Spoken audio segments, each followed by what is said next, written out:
hold, but hopefully she'll just join us when she can.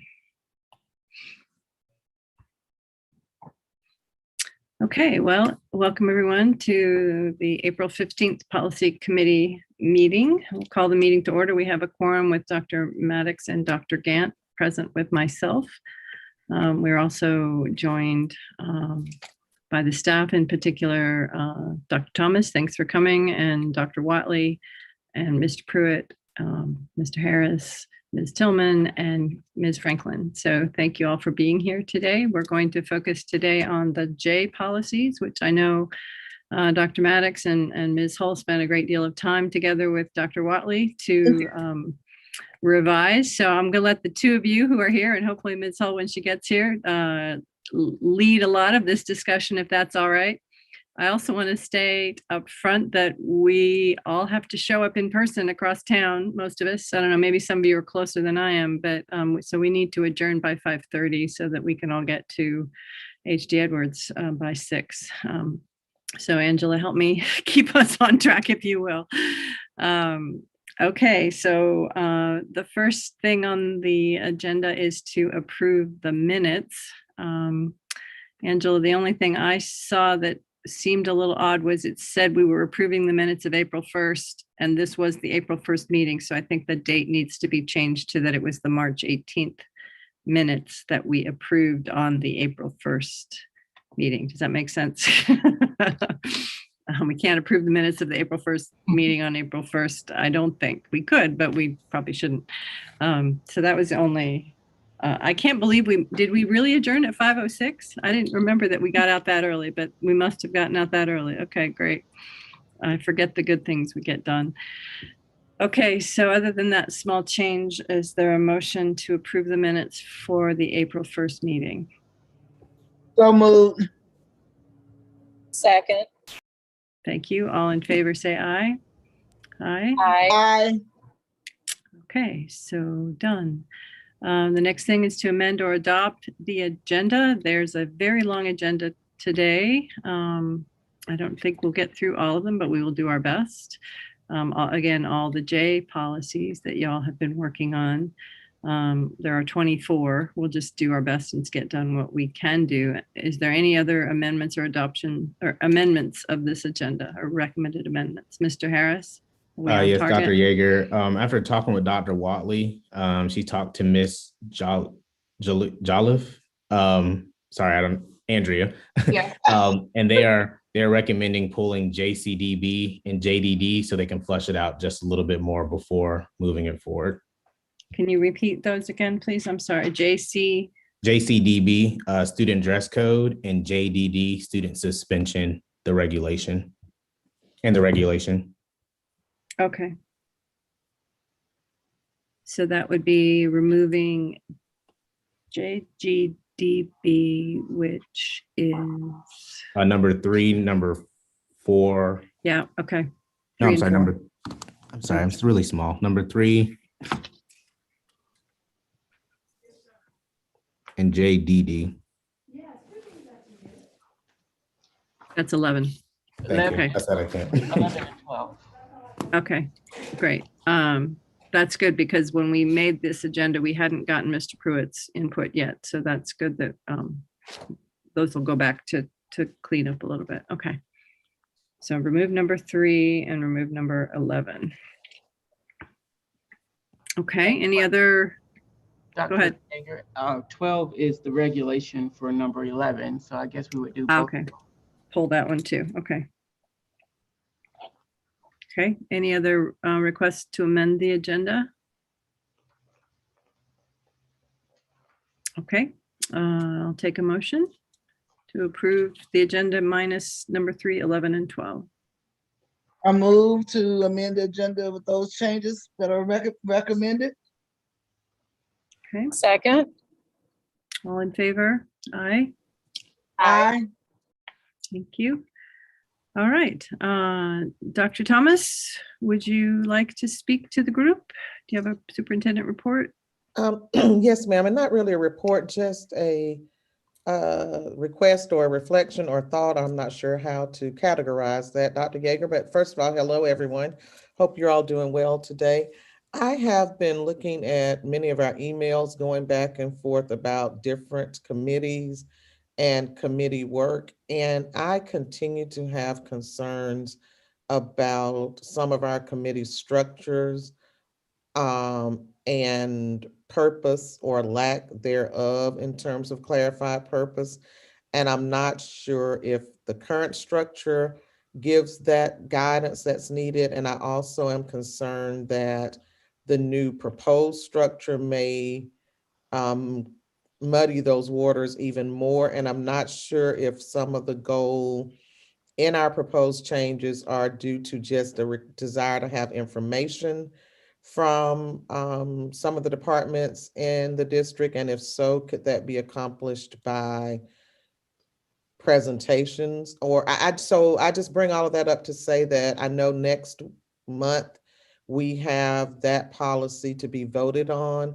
So at the May work session, I would like to get approval from Dr. Gant to go back and revisit that. I don't know if you all recall, but I brought up committees, and since this is policy and it's in policy, I brought up committees a couple of months ago, just saying what is the purpose of our committees, what's the desired outcome of some of our committees, and then what is the need for support from district staff. But it's continuing to be, for some committees more than others, a very heavy lift, and a lift that's not really, I'm not sure if it's committee work or if they're being used for operational work. So yeah, that's hopefully not too vague. I just want us to make sure that we know what the goals of our committees are and what the outcome is when we have our committee meetings. This one is very clear. It's purposeful, it's focused, and this isn't about stroking anyone, but we know we're coming in, we're looking at policies, we're recommending policies, we're evaluating policies. I think finance can be clear. We're coming in, we're looking at, where are we with our financials? Property can be clear, but I don't know if that clarity exists across the board. And so I think sometimes we find ourselves trying to either make up tasks, or we are just using committee spaces as a space to react to anything that's going on in the community. And that puts us in a dangerous place, one, in terms of operations, but two, in terms of lack of ability to be focused and strategic in our work if we're reactionary all the time. So I just want to make sure that when we pass that policy, that we are very clear about what the roles and expectations are of each committee, so that we're able to just focus on the work and our committees don't become a space for just random acts of response. I hope that makes sense. I have to watch Dr. Maddox's face usually. She's how I measure my own self. I'm like, am I confusing people or not? I am trying to do better with my face. No, but I need you. You're my meter. And then Dr. Yeager was just laughing at me. So I always look at her face too, but I can see like when her eyebrows go up, I've confused her. So I have to like lean into the computer. I'm like, okay, let me read my meters. So I hope that makes sense. I just want, because if you're not careful, if you don't have a defined purpose, then you just take that space and use it for whatever you want to. And when you start doing that, one, the work isn't effective, the work isn't efficient, and sometimes the work isn't appropriate. So that's me. I don't think that was a Okay. report, it was a request. It was a awareness that I will bring that up. I will ask Dr. Gant and Dr. Maddox if I can bring that up for the next work session prior to us voting on that for May's board meeting. Okay, Is it possible for you? I'm sorry, Dr. Yeager. No, go ahead. Is No, it that's fine. possible for you to, because I am confused about which committee you're talking about, because I had other committees in my mind when you were saying that, but you said that that particular committee was okay, so. Well, I mean, and they're not all, I'll be open and honest. So like when we talk about government relations, and now we're talking about government relations and like community collaboration, but with our upcoming government relations, we were talking about working on a website with the community to house and store all of our early child care projects in Athens. I don't know if that's work of a committee to me, that's work of our community engagement and strategic partnership teams. I don't know if we should be utilizing committee time to have conversations with different, I see government relations as a space where we work with our local government, our legislators to talk about policy and legislation and actions that are coming up, to talk about maybe Athens Clarke County is going to be passing some new zoning, something that may impact us as schools. But I don't know if that's the space where, because it happens in the community, that we should use a government relations and community, and I'm probably butchering the name of that, Dr. Yeager, so I apologize. But whatever the new recommended, like, just because we stick community on a title, then that committee becomes a space that anything that relates to the community, we are fixing in that, because I don't want that to be the space where we're talking about creating websites. That to me is work task. I don't see that as committee work. And maybe I'm wrong. Maybe I'm misinformed about how board committees work. But I don't know, Mr. Harris, I hate to put you on the spot, but could you give me another example of something like that? Yeah, I mean, I think with even as we think about like community collaboration, sorry, Dr. You didn't put me on the spot. I was taking notes. I did, I'm sorry. I was like, literally, I was writing purposely. So but I do think, part of it is, when we think government relations, currently it is, exists, or as the policy is written, it is around any type of laws or policies being passed at the state level. How does it impact our local school system, the legislative agenda? And with community collaboration, there is kind of this mixed pot of, well, is it to collaborate with our local nonprofit organizations? Is it to provide opportunities for, different groups to come speak to this committee? And then with what action, I think is always the question of, is it with goals of, I know some folks have some amazing work they're doing and come and talk to the committee. And then I think the action behind it, which I know Ms. Gallagher's not on this committee. I know she brought up when we were reviewing that policy, which is why she really wanted to help kind of tease it out, is like, what's the action of government relations and community collaboration? What is it that the board is hoping to accomplish? Which I think kind of captures the whole role of having committees, is that a committee is created because there's action or there's something that you're wanting to accomplish and get done. And so with the community collaboration side, what is that? What is the what? What is the action and the hopeful goal or the product? I don't know, Dr. Thomas, if that captured. yeah, it does. And I think, let's reflecting on your question, Dr. Maddox, thinking about some of the other committees, they really probably could easily be combined and probably don't need to meet regularly. To me, they could be as needed committees. So I think that maybe we're thinking the same on some of that every committee doesn't have to meet monthly. It may be, I'll just pick on property. If we're at a place of looking to purchase or rent or sell property, then the committee would be called, but maybe then that could be done as a task of finance. I mean, so that could be, because some of those don't have a regular, consistent need for ongoing meetings. And see now, and I'm sorry, Dr. Yeager, you're gonna get at us because we're taking your time. I'm so sorry. This is the last thing I'm gonna say. And really, then it goes back to, is that a meeting, which this goes back to the cognitive conversation.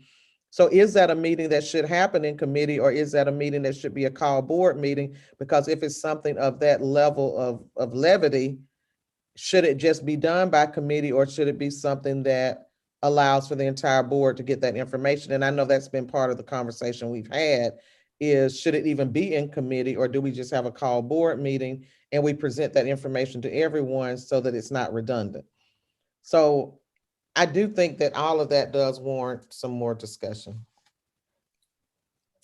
I'm sorry, Dr. Yeager, I'm pausing muting myself. But I do want to bring it up at the next meeting, because I just want us to be effective and efficient and make good use of our time, use of you all's time. Yeah. So Lawrence has just put it, Mr. Harris has just put in the chat, which is what I was about to say, which is that we're supposed to vote on it tonight to go out for public comment. Do you want us to pull it from that vote? Because I was understanding that we kind of were under a timeline of trying to get this done. So but it feels like you're wanting to put it off for more discussion. Or did you just mean to put it out for public comment, get public comment, and then have a discussion in May? That was actually what I was thinking may work. And maybe the issue isn't so much as the committees we have, but how we're monitoring and governing ourselves and what we do in the committees. And so I don't know, right? I mean, so maybe the problem. Yeah, that doesn't isn't need the to be in committee, but- policy. Right, but the problem is how do we interpret the role and expectations of the committee? And I could be okay with that. So I'm fine with it going forward for comment. I would like to just have discussion about it, but leaning on you all and your expertise and your desires, it doesn't have to be about changing the committee, but I do think we can't continue to just be random in how we're doing the work. All of our time is too valuable. The work is too critical. And I just don't like operating in a space of being reactive. I like to be purposeful because, again, you can easily find yourself in tangents if we're just jumping every time. If I pick up the paper and I read that they're doing something with the new curriculum and I come to you and want to change the policy on curriculum this week because they've said culturally relevant pedagogy is important this month. Then next month I pick up the paper and it says that's not effective and I want to come back and let's change the policy again. I just want us to be able to be more strategic in how we're doing the work. And if that's more procedure than policy, then I'm okay with that. And I can defer to our illustrious president and vice president on helping to set those parameters. But I think we have to set those parameters. I think it may, so it sounds like one option may be to have, keep it on the agenda for tonight, but then in our May meeting work session, we can go back and revisit it in light of your thoughts and concerns, and then also in light of the conversation we've had. Maybe that'll give us a chance also to go back and look at that. I think it was our retreat that we talked about it, and we can sort of have time to think through those things. And if that May work session, even once those comments are in, if the board feels that we the board and the collective group feels that it may need more work or further discussion or even changes, then the work session would be the ideal place to do that at. Okay, and then we would then vote to put it out for public comment in its amended form after that. Okay. Well, because it goes out for public comment tonight, right? Or that's right. If we sent it out, yeah. Mm-hmm. And so either way, it'll come back in May. Because you and Mr. Harris always update us at well, I don't know when I can't remember when the deadline is, but if there are any public comments so far and things like that. So either way, it would be on that May agenda. It just wouldn't be up for public comment. I think it would be up for adoption or whatever the other actions are. And so it will automatically already be on the agenda. But the work you don't session. have to send it out for a public comment again just because you made changes. That's the whole point. You don't. Okay. That's the whole point of public comment. Get some input, make those changes. Okay. Okay, so that helps. Yes, I don't want to hinder the process, Dr. Yeager. I want us to be able to move forward, but I just want us to be thoughtful in how we do that. It almost feels like, you talked about procedure, but almost we need a norm about committee work, maybe. That norm being, defining that line between, like you said, reaction and random right interference. I think too that, and I guess this is why it's probably better for for that work session, so all board members can chime in. But I've shared before my 1 of 9 opinion. I don't think we need most of our committees, and I think they're quite repetitive. And I actually think the number of committees that we have and the type of work that's being described, it actually prevents the collaboration when it can occur between the district and board members, because there's so much energy in the committees that I think it can possibly prevent whoever's in that seat from reaching out and saying, we need to talk about whatever, fill in the blank curriculum or the student code of conduct or whatever it may be. Let's collaborate with the board. Let's figure out, is there any information we need to have that we just don't have right now? And with policy committee, superintendent evaluation, those are things that property. Ideally, that would be something that the entire board or at least a quorum would be at anyway. I guess so. I don't want to rehash it because it's the will of the board, and the board decided to move forward with the updated committees. Once we have this in place, once we have our policy in place. But I guess I just wanted to remind us that even with the norm only goes so far. The rest of the work is on us to be able to, do what the norm says. And so those are my thoughts. Okay.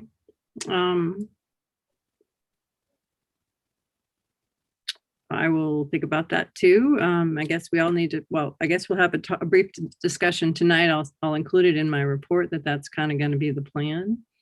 And we'll just see what the rest of the board say. I mean, we did reduce the number of committees from 5 to 4. So we're going in the right direction, Dr. Gant, but maybe we haven't gone far enough.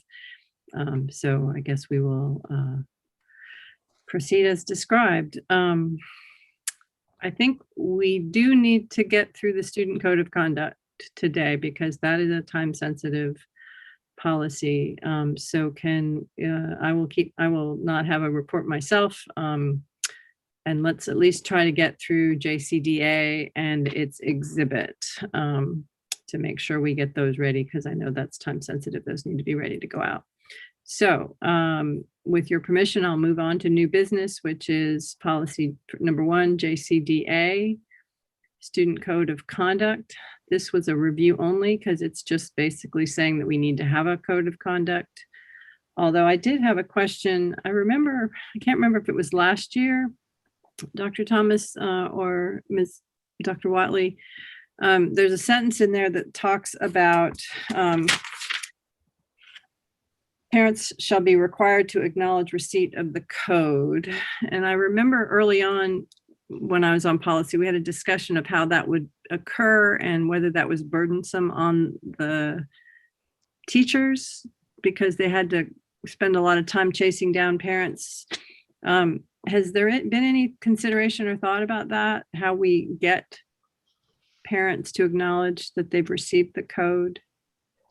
Because that was a discussion like an opt-in, opt-out, and it being signed off on with other documents because it used to be the page that tore out, right?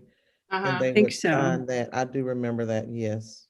I just remember maybe it was back when Dr. Myers was around and she was saying that she'd heard from teachers that it was just a really burdensome process to get everyone to check that box and, how we went about doing it. And I don't know whether, that was at least a year ago, if not more than that. So I don't know where we're at with that discussion. That was my only comment. Go ahead. Yeah, and that's a good point. I think I can take that back to my task force and kind of talk about some ways that we can make it more equitable for all parents. Some parents are going to see the code, in paper form, but other ways that we can kind of track whether or not parents are receiving that. So I've written that down as a note to kind of work through that very quickly to figure out how we can do that. Okay, so the goal would still be to require them to acknowledge that they got it, but how they acknowledge it can be flexible. Yeah, absolutely. Okay, okay, because we do need them to acknowledge. Is that for legal purposes or? Mike, do we even need that, Mike? I'll defer to you. Nope, don't need it. Okay, so should we remove it? You think we? I do think the one area, and I'm just going to play advocate here, is that it does allow if the parent is able to acknowledge that they received the code. I mean, it just says receive the code, but that we are able as a school level administrator to kind of pull that it's in the code of conduct when situations do arise. And again, it may not be necessary, but if it is kind of say, well, I never received the code of conduct when we think about kind of any disciplinary infractions. But Dr. Wattley, you may know more about it. There's going to be any way to kind of say, well, we did at least provide a code, or we're at least reviewing it. I think receiving it is one step, but I guess to actually read it and review is a whole nother. Let me actually read the law. I looked this up after I said that. So it says, when distributing a code of conduct, local schools shall include a form for acknowledgement of the student's parent or guardian's receipt of the code, and the local school shall solicit or require that the form be signed and returned to the school. So it sounds like, you put the form in there, you ask, but you can require it, but you don't have to. You can just solicit, which means ask. Okay, that's good. Yeah. And I think, some parents are going to, send it back, and we know there will be some that will not, but, at least we will have it as a reference for us when we're looking at discipline for students. I mean, it's not going to preclude us from doing that. So do we want to change required to requested? Or just leave the required? And I just wonder, again, the teachers chasing down the forms. I'm going to propose that we say request. Okay. Because it sounds like it's not necessarily required. But we would like for parents to, look at the student code of conduct and kind of have that. So I would say request. Okay. Yeah, and I think, like you said, most parents will rip out the page and sign it or whatever, and a few may not, but it's the time needed to chase down those few that seems like unnecessary. Okay, so Angela, I guess that would mean changing, it's in the second paragraph about halfway down. Parents shall be requested to acknowledge the receipt of the code.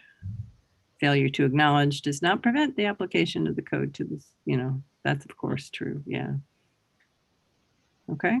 All right. Any other suggestions or comments about JCDA before we move it to the full board? Nope, none here. Okay. Do we have a motion? So move. Second. Okay. All in favor of moving JCDA as revised to the full board, say aye. Aye. Aye. That motion passes. Okay. Thank you. JCDA Exhibit 1 is the actual student code of conduct. It's the only exhibit that the board approves. And hopefully you've had a chance to read it. There is a new opening paragraph letter from Dr. Wattley. There's some additions on page 10 about progressive discipline and behavioral support. There's some additions on page 36 about seclusion and restraint. There's a new paragraph on page 37 about suspensions, in particular for special ed kids. And then a whole lot of additional information added at the end on page 43 about health, family engagement, social workers, psychology, and other numbers to contact, which I thought was great. Dr. Yeager, I'm sorry.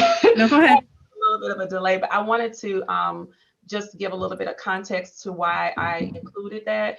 I really wanted to highlight this time the supports that are available to students as we continue to build out more of our supports, and also in introducing the case consultation through the social work department. They've included that into the new code for students who are returning from restrictive placements.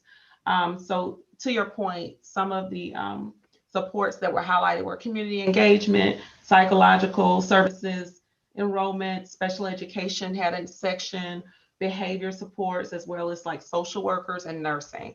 And then we also made sure that we provided like certain contacts information there, statewide contacts. Did you see that, Dr.? Okay. And contact information within the school district because again, I'm in my mind and just reading what the state guides us on is, that students need to be, as well as parents and families and communities need to understand the breadth of services that we provide for students prior to the discipline process. Yeah, I thought all those additions were great. Are there any comments other than those? Dr. Maddox, was Dr. Maddox involved with some of this, or no, this was just you, just you, Dr. Wattley? So I would like to let me say my whole team was like a lot of people. Okay, great. Hey, Dr. So I have talked to quite a few people, Attorney Hull, Dr. Maddox, as well as like Heidi Hill in special education, and all of the folks representing student services and nursing, psych services, and social Great. work. Great. And community Thank you. engagement. And community engagement. Yes, Lawrence. Dr. Wattley, I looked on page, I guess it's moved up to page 36 now. Look, I thought I saw some emails where you and Andrea had worked on some changes there, and I don't see those reflected in the one that's attached here. Absolutely. So I'm going to get with Angela because I received those earlier today, and I didn't have a chance to put them in, Mike. So thanks for bringing attention to that. Andrea and I talked about it yesterday. In the code, the section under, and give me 1 second, for seclusion and restraint, the one paragraph about procedures for students who are suspended for more than 5 days for secondary, or 3 days for elementary. And I'm going to send this directly to Angela so you can make those changes. I just didn't have time today. What that would look like in the student code of conduct. Also with provisions applicable to students with disabilities. We added some language around determining whether to convene an IEP meeting for the purpose of reviewing behavior support. So for students who are already in special education, when we're talking about behavior support, so that needs to come through a team, an IEP team. And that would be the appropriate place to have those conversations. Dr. Wattley, can you reference the page? You know what pages? 37.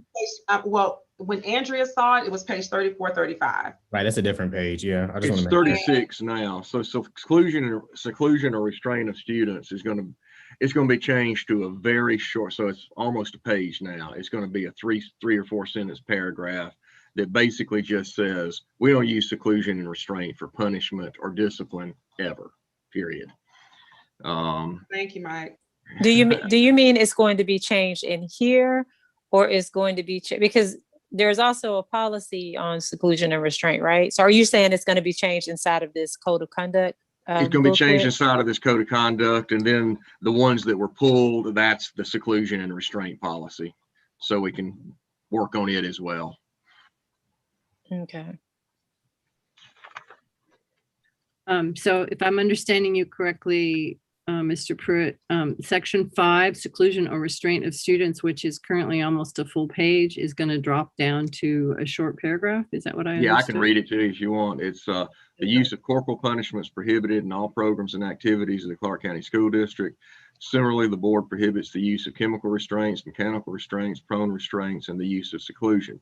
Physical restraint is allowed in limited circumstances as governed by board policy JGF, seclusion and restraint, but may never be used as a form of punishment or discipline. And then I think Andrea and Jillian are still working on JGF, and that'll come back later. Okay. Okay, great. And then the rest of that will go away. The part about physical restraint, That's right. Yes. Okay. And Angela, I'm going to send you all of that tonight. Okay. And this isn't going to the board tonight, so we have some time to fix it. Okay. And then did I hear something about the lower down on the next page, or about the secondary student 5 days of suspension? Is that going to change too? Is what I heard. Okay. Well, hold on 1 second. Yes. Yeah, I'll so that one, I'll see that yellow paragraph. Yeah. So in the third line where it says and determine, so it's going to strike determine. It's going to say, well, it's still and determine. It's going to say and determine whether to convene an IEP meeting for the purpose of reviewing behavior and behavior supports. Then in the next sentence, where you see that relates to the behaviors, and there's a period, that will become a comma, and it will add including the development of or revisions to a behavior intervention plan. Okay. That sounds good. Those sounds like good changes. Yeah. Worked hard. All right. And I guess we want to make sure to run this past Ms. Hull, since I think she's one of the ones that's so involved in some of these. Right. But again, we have until the next board meeting, not this one, next work session to get these up. Okay. Yeah. All right. And I didn't have go a ahead. time to get my comments in, but I also had and I promise I won't belabor this, but on page 10 in the second yellow paragraph, second sentence that starts in case of disciplinary violations not covered by this code. I have concerns about that sentence. It's basically, it's almost like saying the principal can make up more provisions for the code and then the student can be punished for that. And that's not, I mean, if it's not covered by the code, it's not a quote disciplinary violation. It may just be some general disruption of school or something like that, but we have provisions in the code of conduct to cover that already. So I'm just worried that invites a due process violation where you're disciplining a student for something they didn't have notice of by placing it in the code of conduct. Makes sense to me. Yeah. Like, can Angela, can you highlight that? So when It's Angela. Right there. Okay. Yeah, Thank it's you, the Lauren. second sentence of the second paragraph of the yellow on right above behavioral support. Actually, it's the last sentence before behavioral support. So you would just recommend deleting that, Mike? I Altogether? would. If you want to leave that first sentence, it's fine, but that second one I would just get rid of. Okay. Great. Okay. My only other comment, which is minor. Oh, go ahead, Mike. Well, go ahead. That's fine. I have one more. Just don't. No. don't forget me. Yours are more bigger than mine. Mine is minor. Okay. I'm trying to find where it moved to on now that the page numbers changed. Somewhere there was it was on page 41 before, and it said that state mandated screenings do not require parental consent. And that's just something that, and I did not look it up. I don't know off the top of my head, but do we know for sure that's true? It's on page 41. Let me go. It's on page 43 at the bottom now, I think. Okay. Yeah, the yellow paragraph at the bottom, about 2/3 of the way down. State mandated screenings, vision, hearing, dental, nutrition, scoliosis do not require parental consent, but CCSD does provide an opt-out. I just don't know the answer to that. Yeah, I would highlight that just to, I want to make sure, I don't want to misspeak. If you could highlight that, I could follow up with Amy and see how that. Yeah, Amy'd be my resource to ask. I just didn't. Because I'm thinking too, Mike, where my brain is going is when it comes down to special education, all of those assessments need parental consent before you evaluate students. But in regards to that's true. I just want to make sure it's a clear delineation. So yes, please highlight that. I'll follow up with Amy on that. And my very last one was just a general observation on immunization requirements. There are the two exceptions, the religious exemption and the disability exemption, and we don't really talk about those here. We don't necessarily have to. I mean, it's always hard when you're trying to just summarize something without just restating the whole law. So I just throw that out there for consideration. Okay. That was a policy we did a couple months ago where we double checked and made those that talked about those That's right. exemptions. That's right. What is that, J? It was J, but it was Oh gosh, I don't know. I don't remember. yeah, hang on.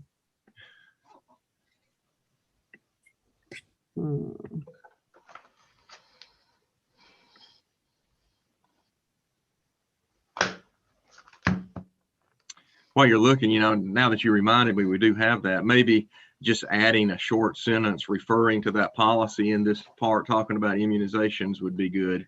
Then we just sort of get all that in there. I think it was JGCC, but let me double check if that's true. Maybe not. That's just infectious diseases. That was one we did. JGCB has immunizations. JGCB. Okay, right. That's the one above. All right, I was getting there. Thanks, Yeah, sir. okay. Yeah, JGCB. Thanks. No problem. Sorry, I was muted. I was saying it and I realized like you couldn't even hear me. I can't read lips very well. Okay, yeah, so reference JGCB somewhere, which is very short.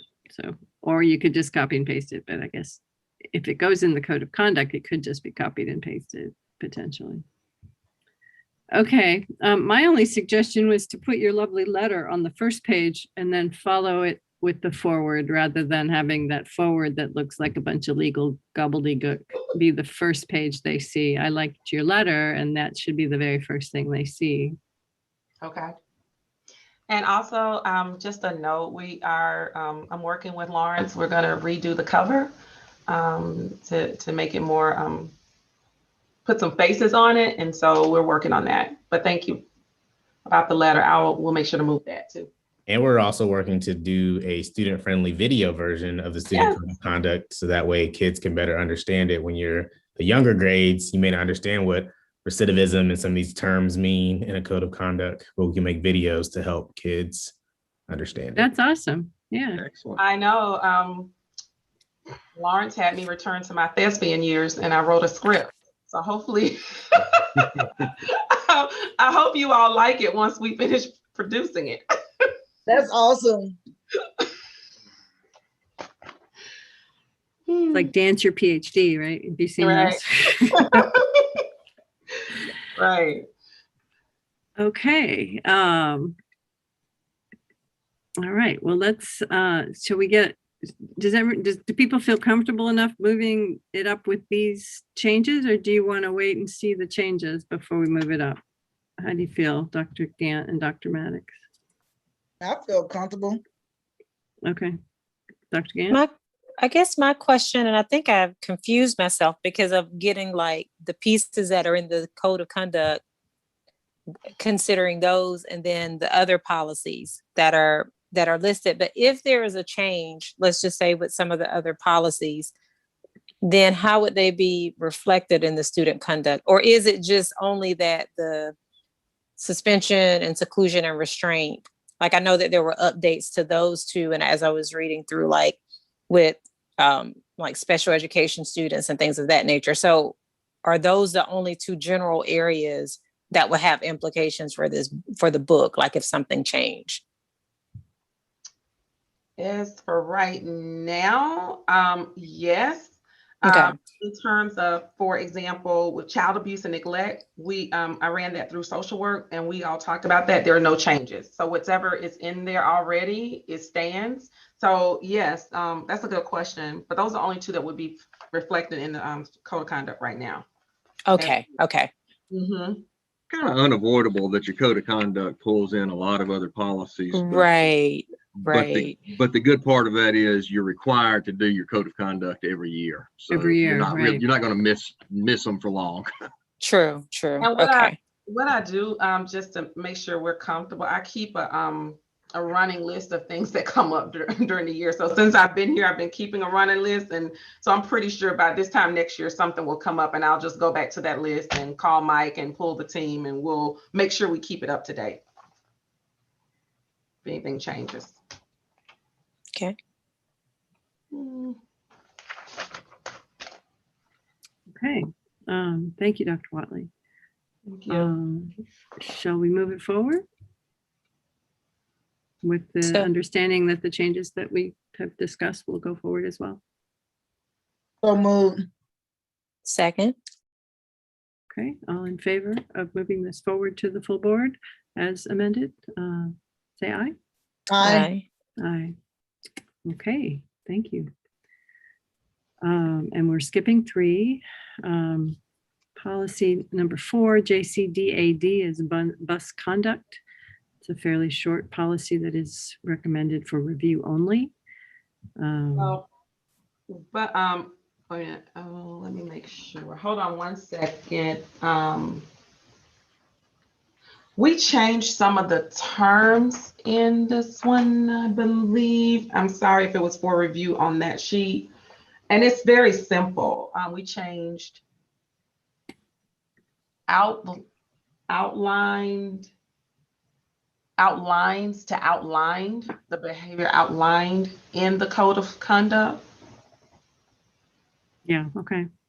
And then we changed the word privileged to eligible because we felt like that word might be a little not as up to date. Right. We had a long discussion around that question, around that word. Thank you. That bothered me too, but I wasn't going to say anything. Well, we did, Mike. I'm on it. And we changed the word. If you go down to the next one, it says code of student conduct as well as by the bus driver who is responsible for the conduct management instead of control of students. We change that word. All right. And let's see. Down to the next one, Angela, is student who fails to, and we just said follow the rules, not abide by. I mean, you know, like just follow the rules, simple.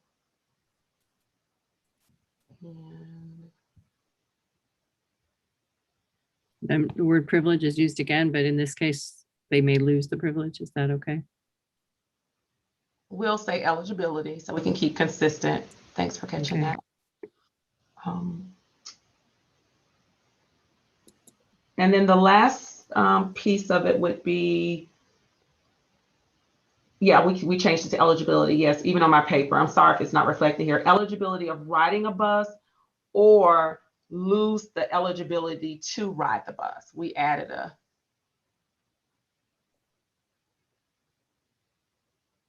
Oh. Angela, are you getting all of these, or maybe Dr. Wattley could put it in the chat? Are you getting Angela? Because I you got. Okay. Ooh. There is a little bit of a delay from what you guys are seeing, but yes, I have it all. I just saved it. So let me know if I missed anything. Okay. That's it. That's all. Can you make riding ride, Ms. Tillman, under where it says eligibility to? Eligibility, right. Thank you. Appreciate it. To ride.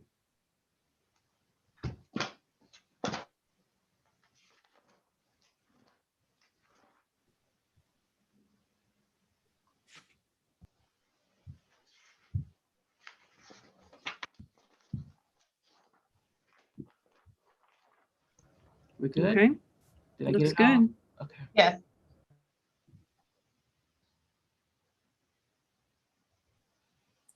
Can I ask a question? Mm-hmm. Where might do we, like, I know we've removed I think the seclusion and restraint of students for further work, but I guess I'm just sort of thinking, like, how do we, or if it's even necessary, to capture the role of drivers, you know, when behavior does get out of hand. And I don't know if it needs to be captured here or if it's actually in that seclusion and restraint. Not necessarily that there's an expectation, but maybe clarifying, again, I don't know if it's here, if it's in that one. Like the role of like the driver or the monitor. I know, like, sometimes from being with transportation, like occasionally if a fight breaks out, like at a bus stop or on the bus, or maybe not even a full fight, like an altercation or something, there tends to be some confusion around what the bus driver should do, what can be done, as it relates to having that student, you know, back on the bus, or what needs to happen before they get back on the bus. And I guess I'm just trying to figure out if that needs to be something that's mentioned here, or if it is actually included in the I can't find the general statement, some of the general statements about let's see, I think in that policy JGF. So, go ahead. I was just going to comment in the regulation that we're going to recommend to rescind. There's a paragraph that says when pupils on a bus become so disruptive that the bus driver cannot maintain order and the safety of the pupils is in danger, the driver shall stop the bus and radio dispatch for police assistance. I don't know. Okay. That's being deleted. So I So, assume that would be part of your bus driver training and their manual. absolutely. But so bus misconduct is just another aspect of misconduct. It's kind of strange. There's two parts of the of title, chapter 2 of title 20, one about your regular discipline and one about your bus conduct. But as a practical matter, we and everyone else have our bus misconduct in our student code of conduct already. We don't have a separate code of conduct for that. So that's how those rules get distributed. Now, I have always wondered too about what sort of, if who gets to determine that a child can't ride the bus for 2 weeks or whatever, and is there any due process any recourse from that? We had Go ahead, Jen.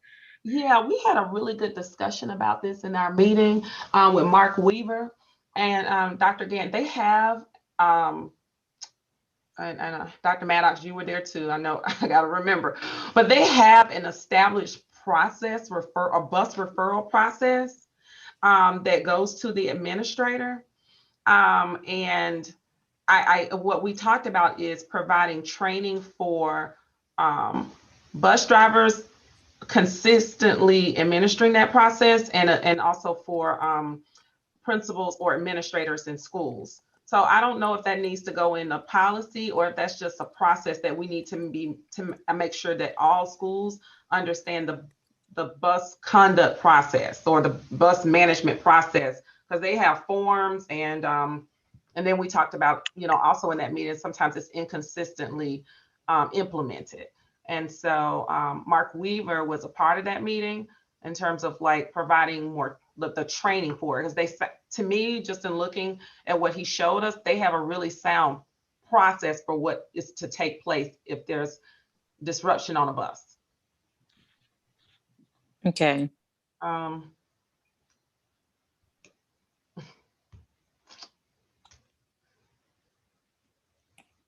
Okay. Dr. Now that Gann, did you want some of that captured in this policy, or you're okay? no, No, that's fine. I just wanted to be sure, and I guess this may come up when we discuss the seclusion and restraint, like where it's talking about like physical restraint. And then it also, I think somewhere in there, it talked about, darn it, I can't find it. I had it, but it something says like nothing in this should be interpreted to basically say that staff can't, I guess, intervene if they've, if like students are being disruptive and things like that. And I just wanted to be sure that drivers are, they're clear and they feel like they are not supported, but, captured inside of this particular policy. But it may not necessarily be in that bus policy. Maybe it's just a little bit more tweaking of the wording in the seclusion and restraint, because that one is pretty detailed. Like, if something happens on a bus and, a lot of times the public may think, well, why in the world did the bus driver just pull over the bus and call the police and not stop my child from getting, jumped on or something like that. And so it could be just in that policy, maybe a word or something, but it also could very well be what Dr. Wattley said more, that may be more into, like the procedures and the processes that exist within those departments.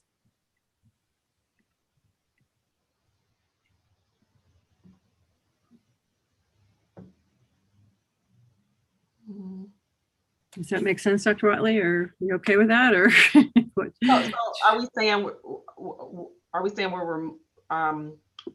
that we're just going to go with what I said in terms of like the procedure and the training piece of it, and remove this here, or keep the last sentence, when pupils on a bus become so disruptive, blah blah blah, the rest of that?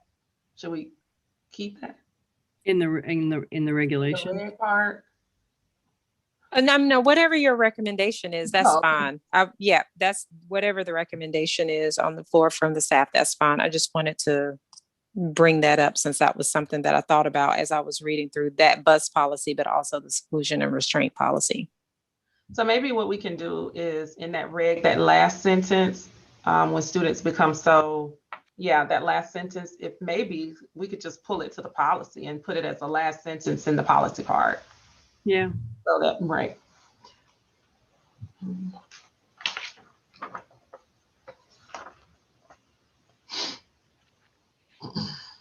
Yeah, I think that would be good. Angela, did you were able to do that? Yeah.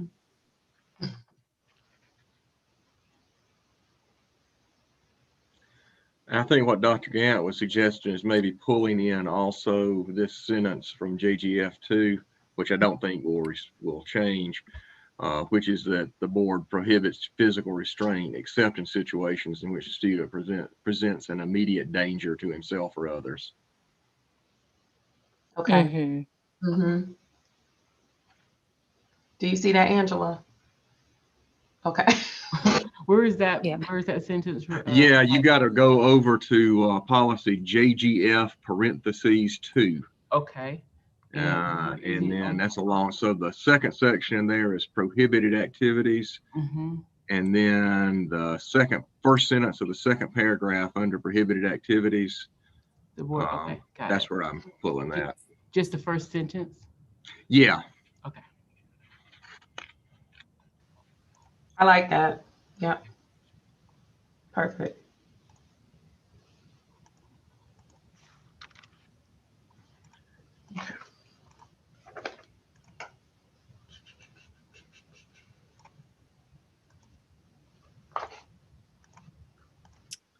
Okay, so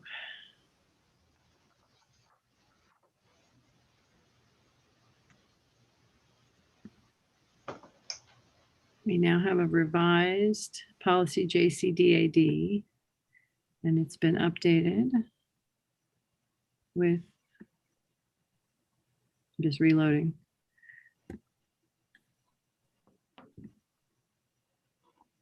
Okay, so everyone okay with the revised now JCDAD and the rescinding of the regulation? Can we do these together? Now that we've moved that critical thing from the regulation into the policy and pulled in the statement from the seclusion and restraint, we can get rid of so let's move 4 and 5 up if we can, and then call it a night because it is 5:32.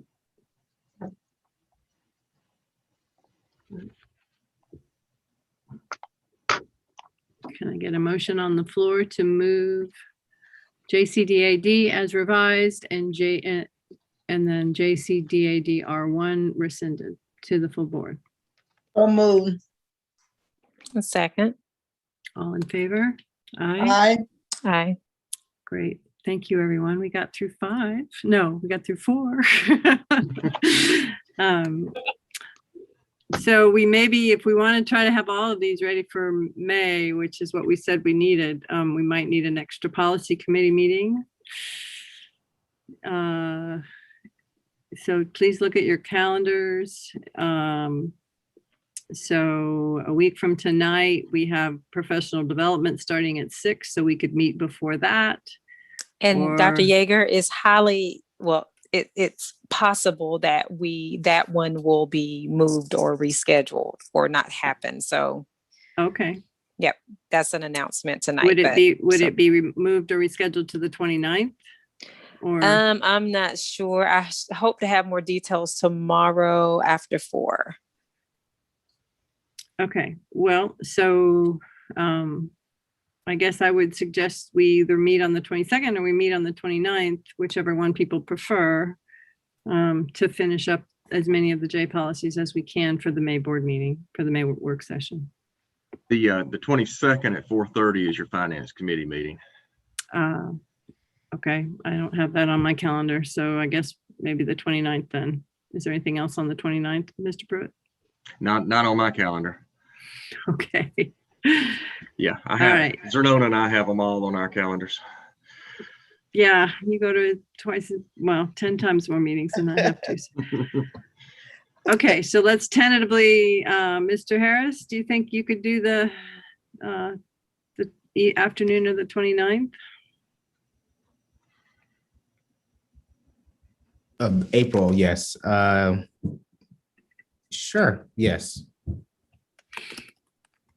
If it works for everybody else, I can make it work, Dr. Yeager. Absolutely. Dr. Maddox and Dr. Gann, are you okay with that? I think so. Dr. Yeager, if I can let you know after I see my schedule tomorrow, I should know something, but actually probably by this weekend. So tentative. Okay, tentative. Okay, and in that case, hopefully, do you think, Dr. Wattley, that those couple of policies that you pulled tonight would be ready for us to look at on the 29th? That gives you 2 weeks. Absolutely. I'll get with Andrea. I'll email her Okay. tonight. Okay, that sounds great. That sounds doable. Great. Thank you so much, everyone. We'll see you in a little while. Thank you. Y'all Motion soon. to adjourn? Yes, motion to adjourn. Okay, all in favor? Aye. Aye. See you in a little bit. Bye. Bye-bye.